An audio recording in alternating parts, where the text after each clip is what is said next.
صلاة و رز بو همی پشتوانی که آن زاخو جماعت خوش دوید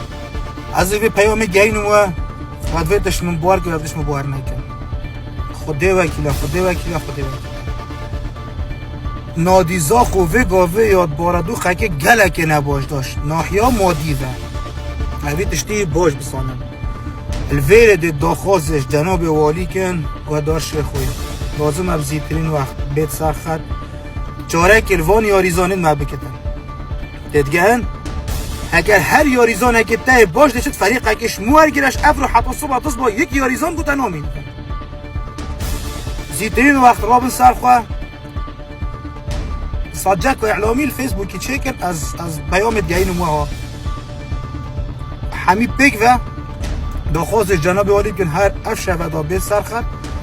وان یاریزانا بو ما صافی کن صراحا ند بیشن از ملاقی ها بو کسیج ناکم از ملاقی ها دی بو باجره خواه کم بو نادیا خواه کم بو خلکه خواه کم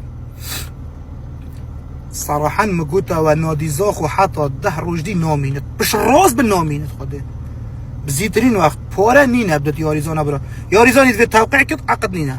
پاره نینه عقدایی بدته از بوتت بش اف یاریزانی تاید باشه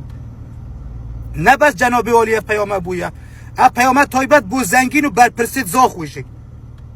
بو زنگینت زاخو تایبت زنگین زاخو لازم همین را به سرخواست با به نادی زاخو پاراب ده نادی زاخو دیالا نادی زاخو گشت دیوی آستی چوی آسیا هیچکی پشتا خواب دنه مستحیل جماعت خامد کتا زیترین وقت لازم اف شودا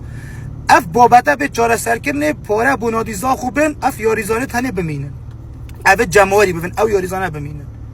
و میناگهدار کردن هر کشا شاله خواه و پوستا که بین خواره اف شوه لازم من مشکل نادی زاخو حل ببدن من پیام گهان و یادی جینب کیفا خانه